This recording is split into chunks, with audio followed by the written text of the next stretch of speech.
Vivemos tempos desafiadores, tempos que têm colocado a nossa população a decidir quem irá nos governar, e por conta disso muitas pessoas entram em discussões tão arraigadas, em discussões tão profundas sobre em quem deve votar ou quem não deve votar. E essas discussões muitas vezes geram brigas, geram divisões, geram problemas pela necessidade de se defender um posicionamento. Com relação à nossa fé, será que a gente tem tido essa mesma garra, essa mesma vontade de discutir, de defender aquilo em que nós acreditamos? Ou será que nós temos sido permissivos para aceitar opiniões divergentes da nossa, opiniões divergentes da Bíblia, ensinos divergentes da Bíblia, para a gente evitar problema, para a gente não discutir, para a gente não gerar inimizades? Qual tem sido o nosso posicionamento na defesa daquilo que nós acreditamos, da nossa fé? Será que a gente tem defendido a Bíblia ou será que a gente tem aberto mão de posicionamentos por conta de amizades ou coisas dessa natureza? Eu tenho visto as discussões políticas no nosso meio, como elas são arraigadas, como elas são apaixonadas muitas vezes para defender uma posição ou outra posição. De igual forma, muitas vezes nós vemos pessoas até brigando por conta de discussões sobre times de futebol ou coisas dessa natureza. Será que nós temos tido o devido cuidado em defender a nossa fé, em defender aquilo que nós acreditamos? Precisamos pensar nisso. A carta de Judas, a epístola de Judas, é uma epístola pequena, é uma epístola apenas com 25 versículos. Judas, que a escreve, alerta para essa necessidade da defesa da fé. Provavelmente, Judas aqui era irmão de Tiago, um dos irmãos de Jesus, né? Aqueles que lá em Mateus, lá em Marcos 6,3, lá no Evangelho, não queriam, não acreditavam, duvidavam de Cristo. Em algum momento, Tiago, Judas, né, eles converteram o seu comportamento, a sua crença e passaram a acreditar em Cristo. Né? Judas, servo de Jesus e irmão de Tiago, aos chamados amados em Deus Pai, guardados em Jesus Cristo. Então, Judas aqui é um desses irmãos de Jesus. E essa carta adverte quanto ao surgimento de apóstatas. Apostasia, o esfriamento da fé. É um termo usado na Bíblia algumas vezes para dizer isso, né? Já no final, né, tempos trabalhosos virão, os homens vão negar a Deus, né? Apostasia, negar aquilo que a Bíblia diz. Dizer que segue, mas não segue, né? Dizer coisas, falácias, coisas que não estão na Bíblia, como se ensinamento bíblico fosse. Esse tempo aparece, essa situação aparece nos nossos tempos, né? E naquele tempo, a gente está falando do final do primeiro século, já acontecia de aparecer mestres ensinando coisas que não estavam na Bíblia, como se Bíblia fosse, como se ensinamento bíblico fosse. E aí, o questionamento que é feito é esse, né? Essas pessoas abandonaram a fé, as suas crenças, por falácias e modismos diferentes. Ao longo da minha vida cristã, já vi várias vezes, várias crendices ou crenças ou coisas acontecerem e virarem modismos, virarem frissons, virarem ondas de crenças, ondas de coisas que estavam acontecendo e as pessoas davam crédito àquilo como algo novo, como um evangelho novo, como crença nova, como algo novo que Deus estaria querendo comunicar, diferente de tudo que estava na Bíblia.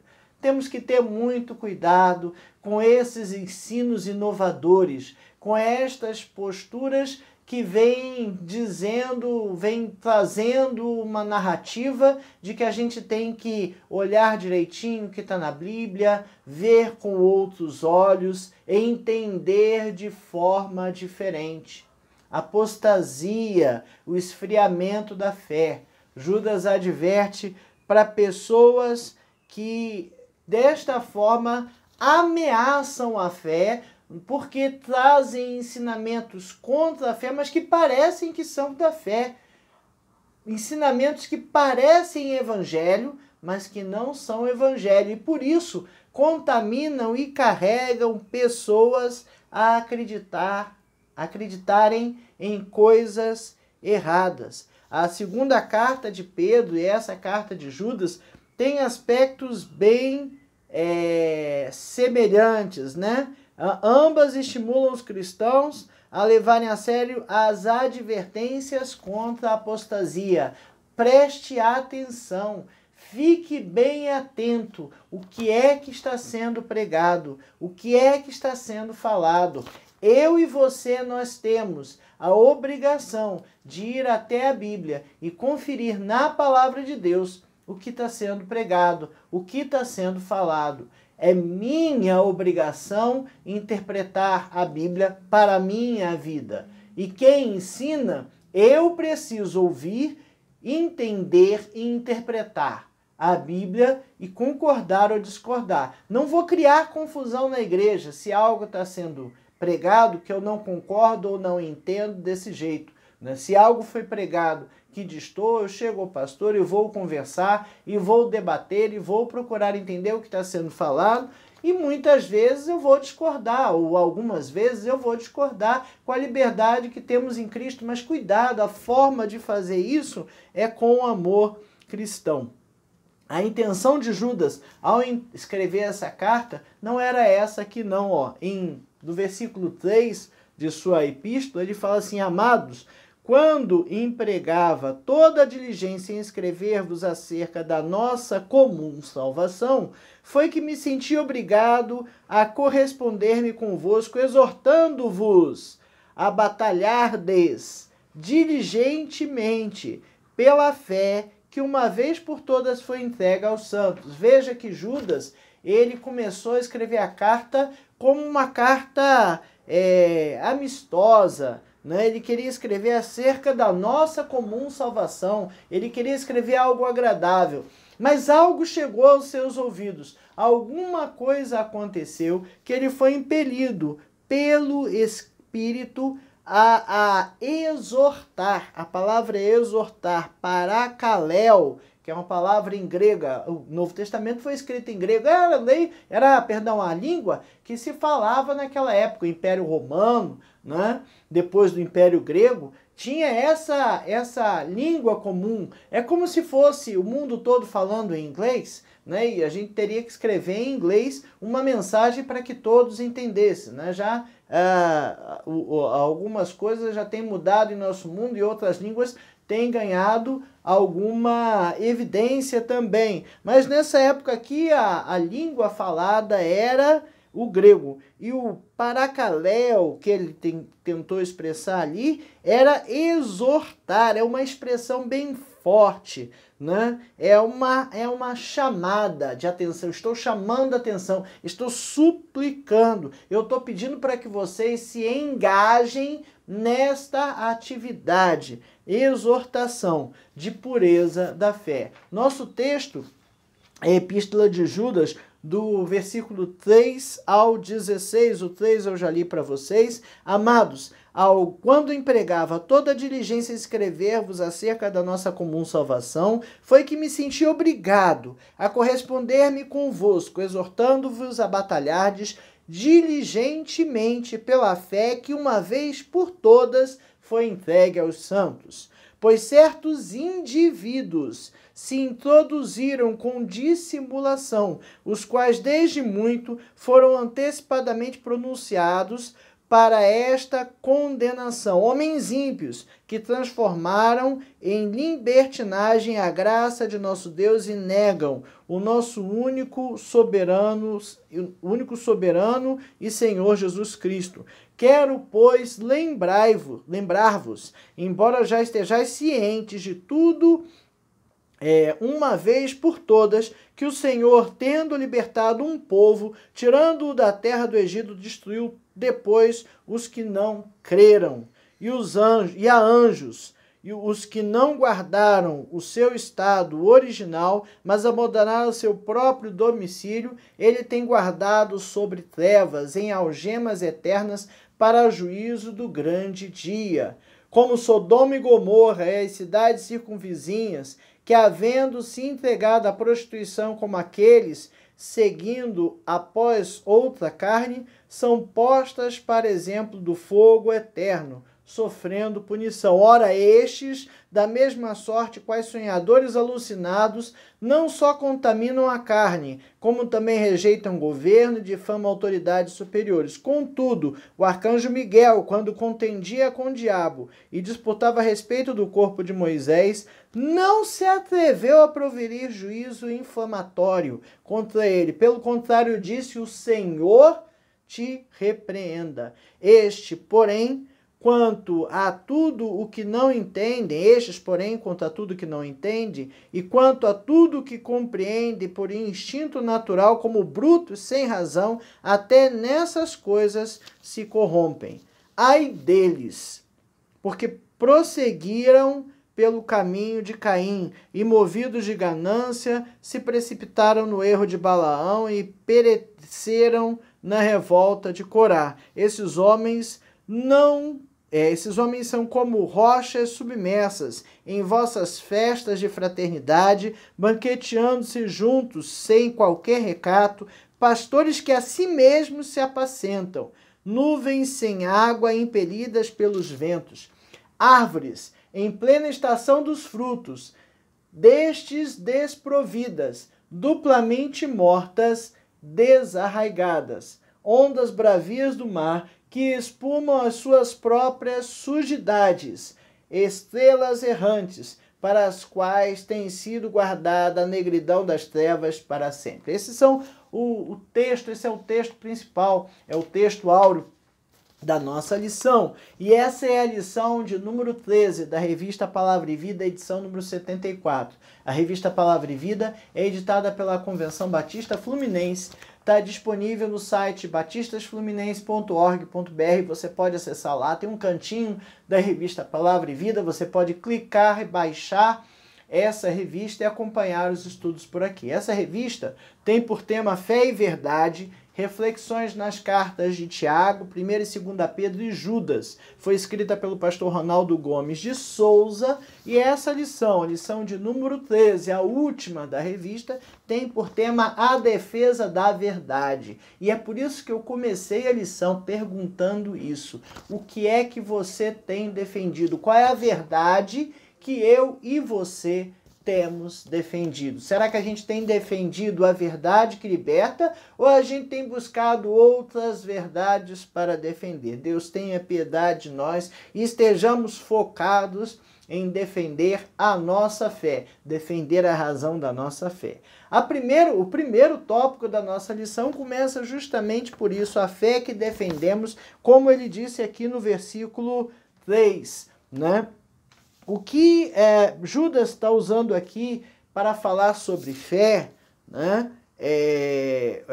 Foi que me senti obrigado a corresponder convosco, exortando-os a batalhar diligentemente pela fé, que uma vez por todas foi entregue aos santos. Ele não está falando da fé, a crença que Cristo é o Filho de Deus, né? Até mesmo porque as pessoas, quando pregam coisas erradas, muitas vezes não saem dessa base, elas dizem isso, mas vem trazendo um conjunto de ideias, de doutrinas, de crenças que destoam de tudo aquilo que Jesus nos entregou quando esteve aqui. Fé, no sentido que Judas está expondo aqui, é esse conjunto doutrinário. Quando a gente fala de doutrina, até entre as igrejas evangélicas, a gente tem doutrinas diferentes, conjuntos de crenças e interpretações bíblicas diferentes sobre vários aspectos,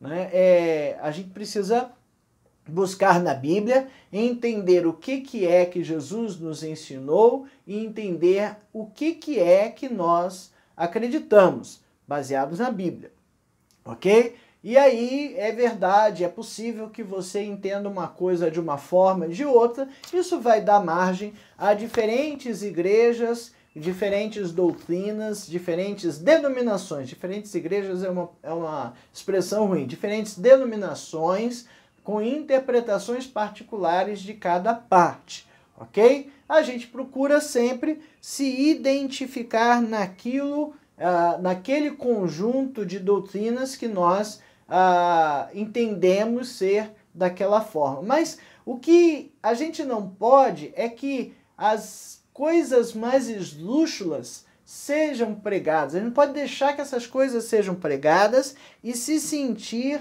confortável com isso. Judas está chamando de fé o que Paulo, Timóteo e Tito chamam de sã doutrina. Sã é aquele que é são, aquilo que é saudável, né? É aquela doutrina que promove a saúde espiritual da igreja, né? É isso que a gente não pode deixar fugir. Veja, muitas vezes a gente tem no meio das nossas igrejas evangélicas, né, eu não gosto desse termo evangélico porque abraça um montão de igreja que nem sei se prega de fato a Bíblia, mas que se diz usar o Novo Testamento e a reboque disso às vezes traz costumes, crendices e crenças que não estão de acordo com a Bíblia. Falácias, com fantasias, com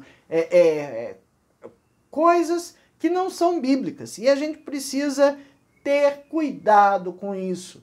Irmão, se não está na Bíblia, está errado. Se não está dito que é para fazer desse jeito, pode ser até um costume, mas cuidado, se não está na Bíblia, está errado. A gente precisa seguir o que está na Bíblia, né? Cuidado com as interpretações particulares dos textos. Cuidado com o texto fora do contexto. Muitas vezes a pessoa pega um pedaço de um versículo, faz uma pregação em cima disso, só que aquela frase naquele versículo queria dizer outra coisa. Leia o texto dentro do contexto. A gente costuma dizer que o texto fora do contexto vira pretexto. A pessoa prega o que quer, falando o que quer, mas não está na Bíblia. Então cuidado com essas falácias, cuidado com essas coisas.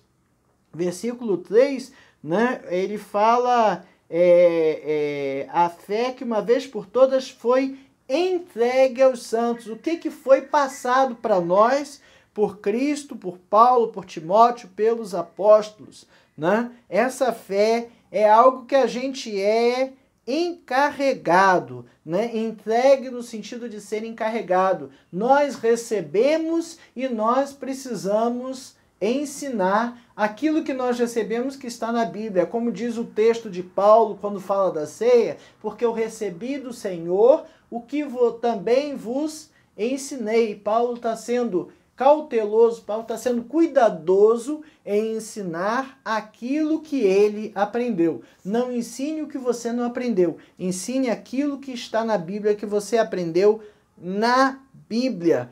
E a gente precisa deste conhecimento bíblico. A gente precisa ser nutrido, alimentado com conhecimento bíblico para que a gente ensine o que é bíblico. Se a gente se afasta disso, então a gente vai ensinar coisas erradas. O entregue aqui é o paradoteize, né, no grego, né, o que está sob custódia, o que está guardado com alguém, aquilo que eu te entreguei para guardar para mim, né? O texto concorda com o texto de 2 João 1, de 9 a 10. Todo aquele que não permanece no ensino de Cristo, mas vai além dele, não tem Deus. Quem permanece no ensino tem o Pai e também tem o Filho. Se alguém chega a vocês, e não trouxer esse ensino, não o recebam em casa, nem o saúde. Não concorde, não aceite, não dê a sua validade naquilo que está sendo ensinado, se isso que está sendo ensinado não é o que foi entregue, não é o que está na Bíblia. Então, nós temos uma responsabilidade muito grande. Vivemos num tempo em que é muito fácil ouvir pela internet, podcasts, ver vídeos de pregação pela internet. Você está ouvindo aqui meu canal, né? Você vai repetir alguma coisa que eu estou comentando aqui, mas cuidado, você tem a obrigação de ler a Bíblia, de interpretar e entender o que eu estou falando, concordar ou até discordar, e eu até peço que, se discorda de alguma coisa que eu fale, entre em contato, converse, debata, vamos discutir o assunto. Pode ser que eu tenha falado, você não entendeu, pode ser que eu tenha falado errado, né? Tudo pode acontecer, mas nós temos a nossa responsabilidade pessoal de receber e repassar, e o que a gente recebe e repassa tem que estar na Bíblia. E a isso nós chamamos de defender a nossa fé. E aí, o segundo tópico vem falando de como defendemos a fé, né? E Judas usa aqui ainda de uma forma incisiva. Ele fala como defender. Senti obrigado a corresponder-me convosco, exortando-vos a batalhardes diligentemente pela fé. Batalhar pela fé, ele está falando de uma guerra, está falando de uma coisa sofrida, está falando de uma coisa que a gente tem que buscar diligentemente. O verbo do grego, novamente, não tem jeito, tem que olhar a língua original muitas vezes, porque é na língua original que você entende o verdadeiro sentido daquilo que está sendo falado. Muitas vezes do português mesmo, tá? Nós usamos uma palavra e usamos a palavra com sentido reduzido, né? Olhando só aquele significado, mas uma palavra tem vários sentidos, várias formas de entender, né? Quando lá em Romanos a gente fala que a gente tem que suportar uns aos outros em amor, dar suporte, aguentar sim, mas dar suporte também. Faz todo sentido usar a palavra por esses dois significados. Então a gente tem que olhar as palavras no original. E a palavra grega aqui que foi utilizada foi epagonizestai, né? É quase agonizar. Ele imagina que é o mesmo vocabulário utilizado para aqueles jogos gregos, né?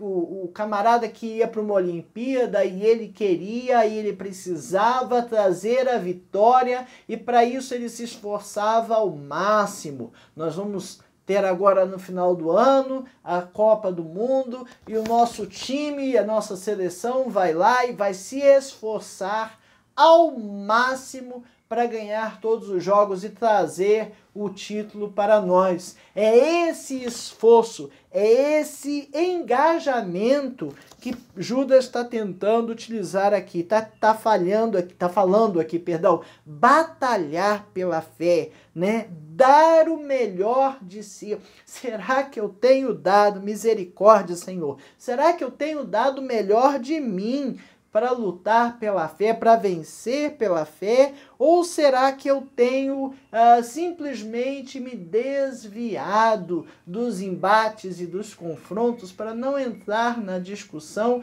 para não falar, para não tocar neste assunto ou naquele, porque complicado, porque eu vou gerar inimizade, porque eu vou gerar rixa, né?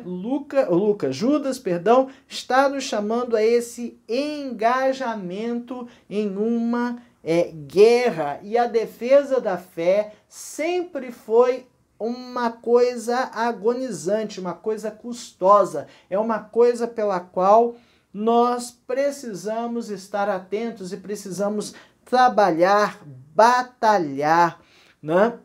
Nós não podemos renunciar à fidelidade a Deus, sabe? Muitas vezes somos chamados a entender o texto bíblico e aplicá-lo de forma atual, né? E entender a situação atual. Só que essa situação muitas vezes vem com modismos, né? E a gente precisa ter atenção para que esse entendimento das coisas de forma atual nunca vá contra a nossa fidelidade contra Deus. Muitos modismos, a gente vê muitos modismos em nossas igrejas, né? Muitas vezes, eu quero fazer um culto assim para atrair as pessoas, o culto é para Deus, mas se for um culto muito vai ficar complicado das pessoas aguentarem, né? Então, cuidado, né?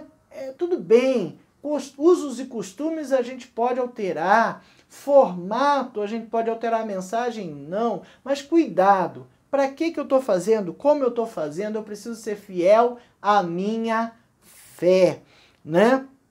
E a gente tem que ter cuidado no meio dessa defesa da fé para a gente não causar rixas e divisões. O inimigo ama isso. Se você quer destruir alguém, você cause uma divisão, porque em vez de você lutar com um todo, você tem que lutar com duas partes. Jesus mesmo, quando expulsou um demônio e ele foi acusado de ser o próprio demônio, Jesus falou, olha, uma casa dividida sobre si não prevalece, né? Então, nós sabemos que nós temos que ter cuidado, porque o que mais o inimigo quer é que nós tenhamos divisões no meio do corpo de Cristo. E a gente precisa estar atento na hora de chamar a atenção do irmãozinho, de conversar, de confrontar.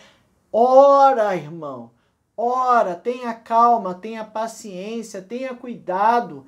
Busque as melhores palavras, ore a Deus em como você vai chegar no irmão, não? Para que você não cause polêmica. A gente não pode causar treta, não é o objetivo nosso pregar a treta, pregar a confusão, pregar a divisão. Nós temos que buscar uma forma amorosa de confrontar aqueles que estão pregando as diversas coisas, diversas falácias no nosso meio, tá? Então precisamos confrontar sim os inimigos da fé com a sã doutrina. E a dica principal é essa aqui, ó. Use a Bíblia, use o texto bíblico, mostre o texto bíblico, deixe a Bíblia falar. Ela fala mais alto do que eu, do que você, né? O texto, a palavra de Deus, Deus fala de forma poderosa. E a forma de confrontar, muitas vezes, é só mostrar na palavra de Deus aquilo que está sendo pregado de forma diferente. E o terceiro tópico aqui da nossa lição aponta aqui diversas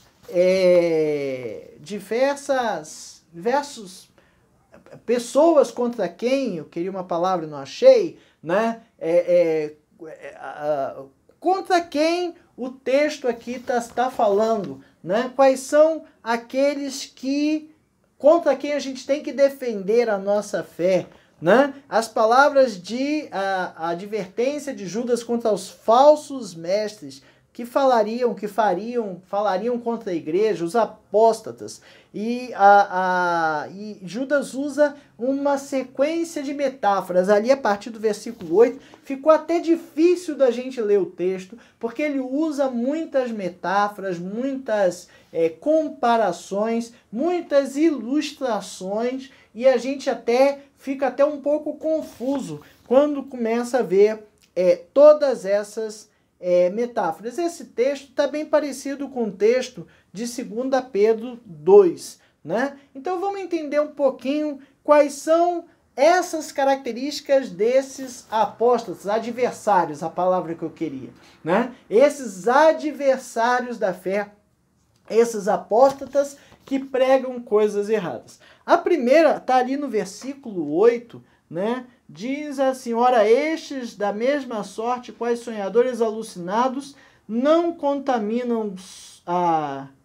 só contaminam a carne, como também rejeitam o governo e difamam autoridades superiores. São pessoas que rejeitam a autoridade, as autoridades, né?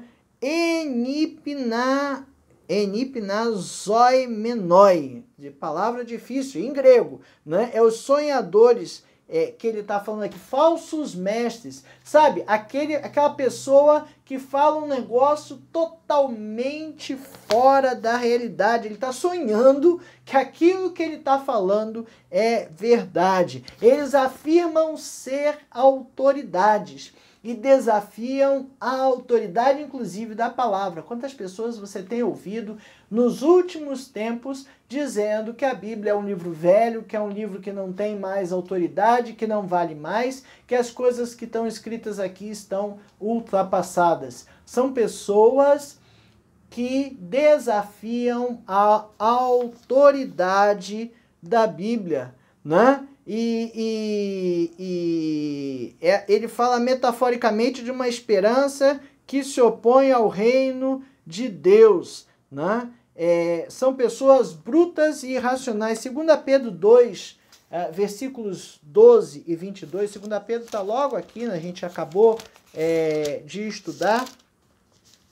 2 Pedro 2, versículos 12 e 22. Ó. O versículo 12 fala assim: esses, todavia, como brutos, irracionais, naturalmente feitos para presa e destruição, falando mal daquilo em que são ignorantes, na sua destruição também hão de ser destruído. Cuidado, a palavra ignorante quer dizer aquele que ignora, que não sabe. A gente costuma dizer que fulano foi muito ignorante porque tratou mal alguém, falou asperamente. Mas aqui a palavra ignorante está dizendo aquele que é ignorante. Eu não fiz nenhum curso de mecânica. Se eu abrir o motor do carro, eu sou ignorante naquele assunto. Eu posso olhar para o motor, algumas coisas básicas a gente tem que saber porque está até no manual, mas dali para frente eu não sei fazer. E eu preciso saber o que eu sou ignorante, aquilo que eu não sei. Versículo 12, 2 Pedro 2, versículo 12.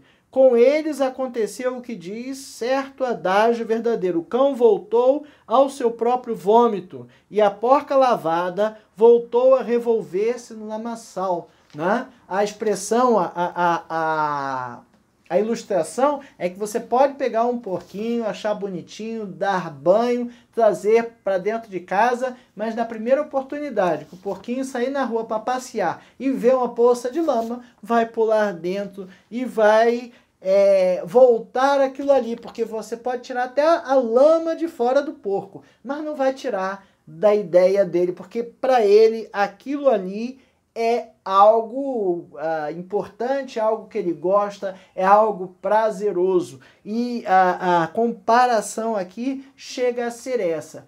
Homens longe de Deus descem a esse nível de fazer coisas animalescas, coisas sem sentido, coisas que para Deus não são agradáveis.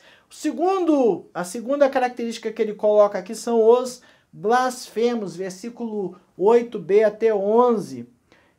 Ora, estes da mesma sorte, quais sonhadores alucinados, não só contaminam a carne, como também rejeitam o governo, difamam as autoridades superiores. Difamam autoridades superiores. Uma coisa é rejeitar, outra coisa é difamar. Contudo, o arcanjo Miguel, quando contendia com o diabo e disputava a respeito do corpo de Moisés, não se atreveu a proferir juízo infamatório contra ele. Pelo contrário, disse: o Senhor te repreenda. Estes, porém, quanto a tudo o que não entende, difamam.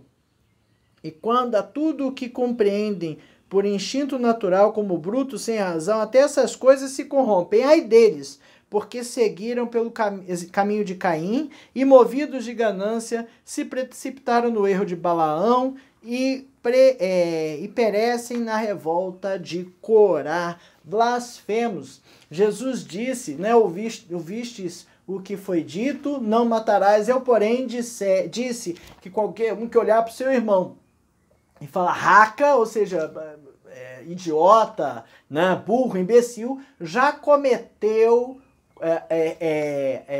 como se diz, já cometeu homicídio no seu coração, né? E esses blasfemos estão falando de pessoas arrogantes, pessoa desafiadora, insolente, que desafia a Deus de forma leviana, desafiam a autoridade de Deus. Cuidado, nós como crentes precisamos ser conciliadores, e conciliar não quer dizer concordar. Conciliar não quer dizer concordar, aceitar e acolher a opinião errada. A gente acolhe ao pecador, mas não ao pecado. Deus ama o pecador, mas não ama o pecado. Mas a gente deve falar com amor, com carinho, com compreensão, de forma comedida. A justiça é de Deus, né? E a gente não pode ir nesse nível, nessa linha de amaldiçoar, não vai para o inferno. Que isso, irmão? Não temos, não podemos, não temos autoridade de fazer ou falar isso. Ele ilustra aqui 3 personagens, Caim, Balaão e Corá, e fala da arrogância deles perante Deus.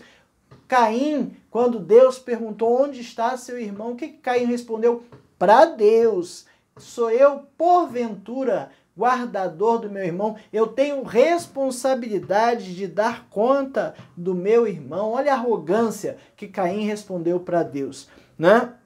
A forma correta de enfrentar esses que blasfemam é essa forma citada aqui do arcanjo Miguel. O Senhor te repreenda. Ele tem poder para te repreender, ele sabe, ele vai fazer da forma correta. Dissimulados, no versículo 12, o autor, o Judas, usa aqui: esses homens são como rochas submersas. Imagina um piloto de um barco, de um navio, de um barco, ou pequeno que seja, conduzindo pelas águas. Você olha ali a superfície da água, mas você não sabe o que tem ali embaixo.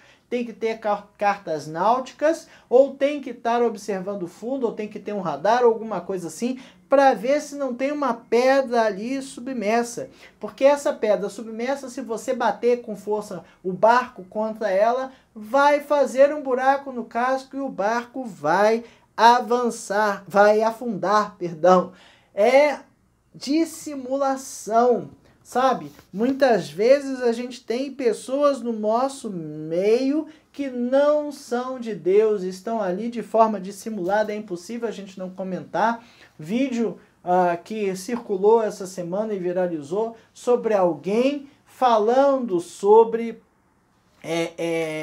se infiltrar em igrejas para pregar o evangelho de forma diferente, até dizendo que a forma mais fácil de se infiltrar na igreja, é chegar na igreja, se oferecer para ser professor de crianças, porque ninguém quer trabalhar com isso, e na cabeça da criança ir trabalhando isso. São dissimulados, são infiltrados. Irmãos, infelizmente temos infiltrados em nossas igrejas. Temos pessoas que estão ali dia após dia, frequentando o culto, frequentando as atividades. A pessoa parece ser uma bênção, e está trabalhando, e está labutando no nosso dia a dia ali, e a gente acha ela uma bênção, mas ela está ali pronta para fazer o mal, pronta para defender algo que não é de Deus. Cuidado com estes dissimulados, são rochas submersas, é como se fossem recifes submersos que você vai navegar e tem que ter cuidado para não esbarrar neles. Só a misericórdia de Deus pode nos livrar disso, e a nossa atenção e cuidado com as coisas de Deus. Se você não está cuidando das coisas de Deus, o inimigo pode estar infiltrado, pode estar usando subterfúgios e coisas dessa natureza para fazer o mal, para rachar a igreja, para quebrar a igreja, para fazer algo que não agrada a Deus. São dissimulados. O próximo tópico, ele fala de egoístas. Ainda no versículo 12, ele cita assim, ó, em vossas festas de fraternidade, banqueteando juntos, sem qualquer recato, pastores que a si mesmo se apacentam. Pastores muito mais preocupados em cuidar de si do que cuidar do rebanho. Pastores preocupados em enriquecer com a igreja, em tirar o maior proveito possível da igreja. Digno é o obreiro do seu salário, sim, claro, mas tem que ter medida, tem que ser comedido, tem que ter prioridade. A gente precisa entender que não é fonte de renda a igreja. Os pastores precisam de salários condizentes, sim, para sobreviver, para ter uma vida digna, mas é necessário saber e entender qual é a preocupação. O pastor tem que ter preocupação com suas ovelhas, né? E aqui a Judas cita desses pregadores, né, que eles só cuidam de si mesmos, sem qualquer recato, sem qualquer medo. Misericórdia. Precisamos de pastores que cuidem das ovelhas, apacentem o rebanho de Deus. Inúteis, versículo 12. Nuvens sem água, impelidas pelos ventos. O que adianta o tempo estar nublado? E nós vivemos agora em Brasília um período de 130 dias sem chuva. Agora, nessa semana começou a chover, e o pessoal que não conhece Brasília não sabe muito bem, mas a gente vai para a janela ver a chuva quando ela cai, porque o período da seca ali é muito agressivo. A umidade chegou em 12%, isso é muito ruim para a gente. Quando chove, a gente se sente aliviado com aquela chuva. Quando a gente vê nuvens no céu no período de seca e não chove, a gente fica com uma grande agonia. Quando a gente está falando de agricultura, o agricultor não tem capacidade de irrigar toda a sua plantação. Alguns até têm, mas é muito caro e vai fazer com que o produto fique caro. Ele precisa da chuva, que a chuva irriga de forma natural, né? E a gente precisa desta água sobre nós. Nuvens vazias carregadas pelo vento são como pessoas inúteis. É um pregador que prega, mas não alimenta o seu rebanho. É um pregador apóstata que prega uma coisa e faz outra, que nem ele consegue concretizar as coisas que prega, né? Ainda ele segue aqui como árvores em plena estação de frutos, destes desprovidos, duplamente mortas, desarraigadas. Está falando de árvores que não têm fruto. Lembra? Jesus passou e viu a figueira, e a figueira não tinha fruto, ele amaldiçoou a figueira e secou a figueira. O que adianta uma árvore tipo frutífera que no seu tempo dá fruta, não dá fruta? Serve para quê, meu irmão? Né? árvore sem fruto, e é duplamente morta, porque além de não ter fruto, não tem raiz, são desarraigadas. Assim são os falsos pregadores. No Salmo 1 diz lá: bem-aventurado o varão que não anda segundo o conselho dos ímpios, nem se detém no caminho dos pecadores, nem se assenta da roda dos escarnecedores.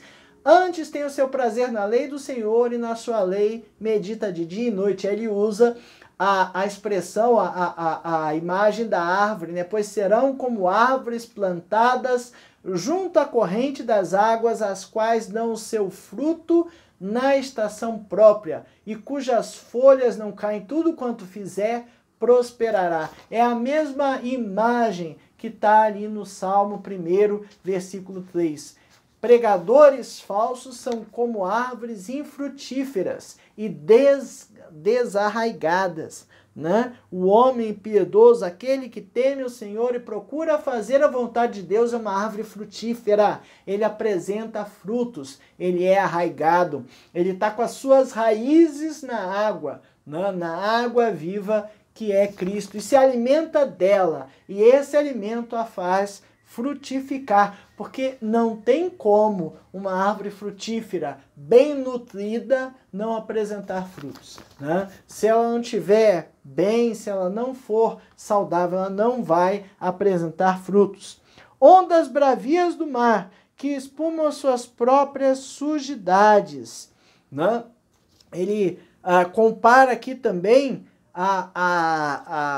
esses pregadores, aqueles que têm poder, ou que dizem que têm poder. Que tem não, que dizem que têm poder. São ondas bravias. Sabe quando a onda bate no quebra-mar e faz aquele barulho gostoso? Também tem saudade do mar, né? Aquele barulho quebrando, pá, né? É a força da água, é o barulho daquilo ali tudo. Mas quando a maré baixa, né, deixa sujeira. A gente viu alguns anos atrás um tsunami grande no Japão, né, e que veio arrastando e encheu de água, inundou a cidade toda, e quando saiu, quando a água baixou, só ficou destruição. Talvez o Judas queria se referir aqui a um texto de Isaías 57:20, mas os perversos são como o mar agitado, que não se pode aquietar, cujas águas lançam de si lama e lodo que vem sobre nós, né, que vem sendo lançado por esses perversos, que dizem ter poder, né, mas o que eles fazem é apenas arrogância, é apenas sujeira, né? É espuma e refúgio, e não trazem nada de bom no meio disso aí.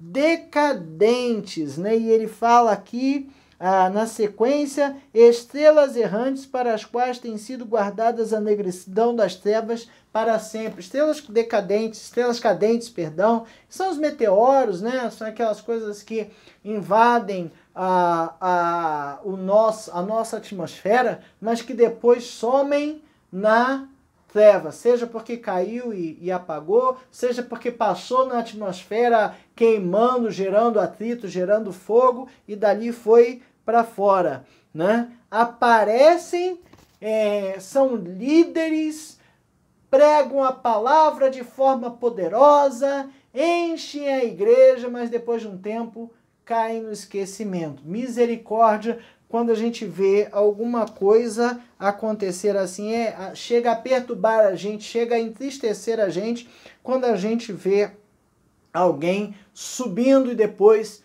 caindo. É muito triste, né? Mas a gente vê alguns desta forma. Murmuradores e descontentes, o final do versículo 16. Os tais são murmuradores, são descontentos, andando segundo as suas paixões, né? Pior do que eles serem murmuradores e descontentes é eles pregarem e fazerem com que pessoas sejam murmuradoras contra Deus e se tornem descontentes contra Deus, né? Misericórdia, que nós não façamos isso, que nós não sejamos usados assim. né? Essas condições que Judas apresenta aqui são parecidas com muitas situações que nós vemos nos dias de hoje, dentro de nossa igreja, no nosso meio, ou no rádio, na televisão, no YouTube, nos podcasts que temos por aí, de pessoas pregando, falando e muitas vezes falando coisas que não estão na Bíblia. Cuidado, a obrigação de discernir é minha e sua. Claro, o Espírito Santo de Deus nos ajuda a discernir, nós pedimos a Deus sabedoria e Ele nos ajuda a entender,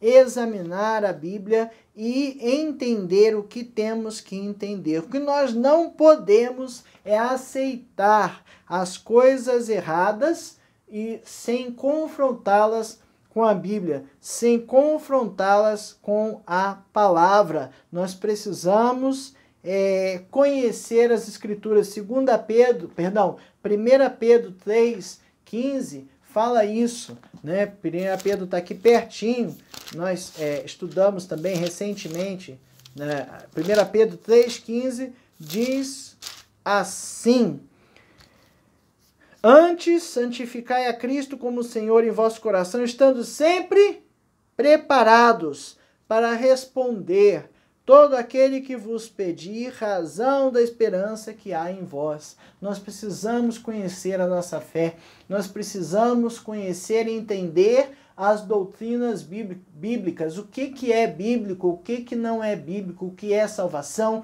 o que é ceia, o que é batismo, por que eu faço isso, né? O que eu acredito, em quem eu acredito, quem é o meu Deus, quem é a tríplice, quem é a trindade, perdão, né?